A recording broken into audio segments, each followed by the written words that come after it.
Hello प्यारे दोस्तों, welcome to KS UP board में। तो हम आज त्रिकोणमिति के कुछ अनुप्रयोग में प्रश्न नंबर 4 लेकर आए हैं। जो क्वेश्चन है, जिस समय सूर्य का उन्नयन कोण 30 था, एक स्तंभ की परछाई 20 मीटर नापी गई, स्तंभ की ऊंचाई ज्ञात कीजिए। तो दोस्तों, सबसे पहले हम क्या करते हैं, ये सूर्य का क्या था, किरण था। जब सूर्य का किरण किसी भी वस्तु पे पड़ता है तो उस वस्तु का क्या बनता है, परछाई बनता है। तो इस स्तंभ की क्या बनेगी, परछाई बनेगी। वो परछाई क्या नापी गई है, 20 मीटर नापी गई है इस स्तंभ से।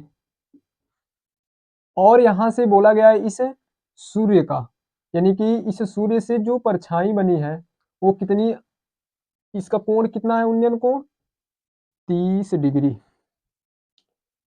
और पूछ रहा है इस स्तंभ की ऊंचाई क्या होगा, यानी कि इसकी ऊंचाई बताना है। तो हम क्या करेंगे, सबसे पहले देखेंगे इसमें दिया क्या क्या चीज है। तो थीटा का मान दिया गया है, स्तंभ की ऊंचाई ज्ञात करनी है और इसकी परछाई दे चुका है पहले से। तो हम इसमें लगाएंगे टेन का फार्मूला।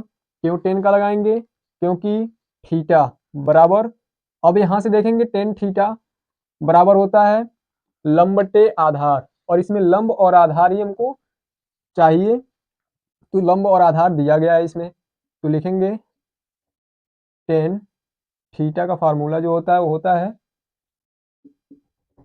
लंब बट्टे आधार। इसको शॉर्ट फॉर्म में कहते हैं पी बाई बी। तो टेन टेन लिखेंगे, थीटा का मान कितना है 30 अंश, बराबर लंब कितना दिया गया है इसमें, एच दिया है तो हम एच लिखेंगे, बट्टे आधार कितना दिया है, तो 20 मीटर दिया है, 20 मीटर। अब क्या कर देंगे, यहाँ से टेन 30 अंश का जो मान होता है वो होता है 1/√3 बराबर एच बट्टे क्या हो जाएगा 20 मीटर। इसमें क्या करेंगे, तिर्यक गुणा करेंगे तो ये इसका इसमें गुणा हो जाएगा, या तो ये भाग में है तो इधर जाएगा, तो किस में हो जाएगा, गुणा में हो जाएगा। तो 20 मीटर बट्टे क्या हो जाएगा √3 बराबर एच। यहाँ से हम परिमेयकरण करेंगे तो क्या मिलेगा, 20 मीटर गुणे √3 बट्टे √3 गुणे √3 बराबर एच।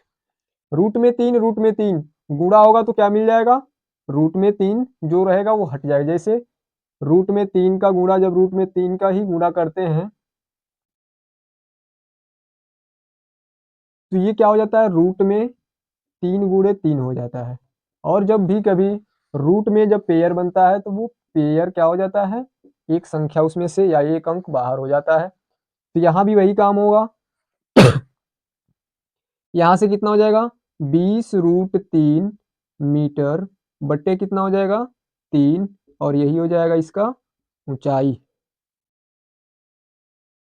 इस स्तंभ की जो ऊंचाई होगी वो कितनी होगी, 20√3 बट्टे 3 मीटर इसकी ऊंचाई हो जाएगी। यहां से निकाल देंगे।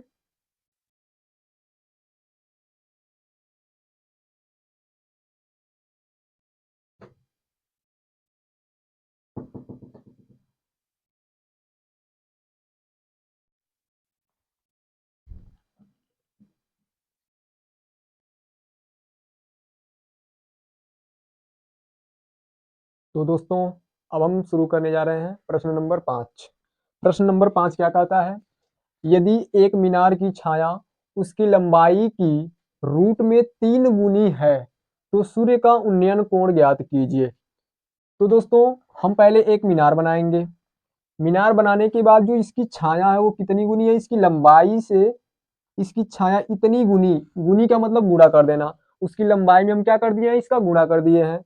तो इस छाया का जो लंबाई है वो पता चल गया, और इसकी जो मीनार की ऊंचाई है या लंबाई है वो भी पता चल गया है। तो हम मानेंगे, माना मीनार की लंबाई कितनी है, यक्स है, या यक्स मीटर भी कह सकते हैं। तो या तो उसकी परछाई रूट में 3x होगी। अब हम क्या करते हैं इसमें, तो बोला है अब ये यहाँ उन्नयन कोण ज्ञात करना है, यानी कि थीटा का मान ज्ञात करना है। मान लेते हैं इसका जो उन्नयन कोण है वो क्या है, थीटा है। तो थीटा का मान हम ज्ञात कैसे करेंगे, सबसे पहले इसमें दिया क्या है ये देखते हैं। लंब दिया है और आधार दिया है। थीटा के जस्ट सामने वाला लंब होता है और 90 अंश के सामने वाला कर्ण होता है, और जो बच जाता है उसको हम आधार कहते हैं। तो इसमें आधार और लंब दिया गया है, तो हम लगाएंगे टेन थीटा इक्वल टू लंब बटे आधार। तो टेन थीटा के जगह पे हम थीटा ही रहने देंगे, क्योंकि यहाँ इसका मान ज्ञात करना है। तो टेन थीटा इक्वल टू लंब कितना है, यक्स, तो रखेंगे यक्स बट्टे आधार कितना है यहाँ पर, तो रूट में 3x। अब क्या होगा, यक्स से यक्स कैंसिल आउट, यानी कि कट जाएगा। तो tan theta equal to 1/3 root में 3। तो 1/√3 10 में किसका मान होता है ये, तो टेन थीटा इक्वल टू क्या हो जाएगा, 10 30 अंश। अब 10 से 10 क्या हो जाएगा, कैंसिल आउट हो जाएगा। तो थीटा इक्वल टू क्या मिल जाएगा, 30 अंश। यानी कि जो इस सूर्य का उन्नयन कोण था वो क्या था, 30 अंश। तो लिखेंगे यहां पर सूर्य का उन्नयन कोण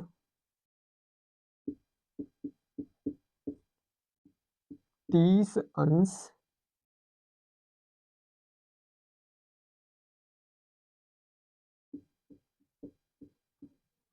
होगा। ये रहा इसका आंसर। तो आज का सेशन हम यहीं पे समाप्त करते हैं, और फिर हम अगले वीडियो में और इसका क्वेश्चन लेकर आएंगे। दोस्तों यदि ये वीडियो आपको अच्छी लगी होगी या इससे कुछ आपको सीखने को मिला होगा, तो प्लीज़ इस चैनल को सब्सक्राइब कीजिए, लाइक कीजिए, कमेंट कीजिए और शेयर कीजिए।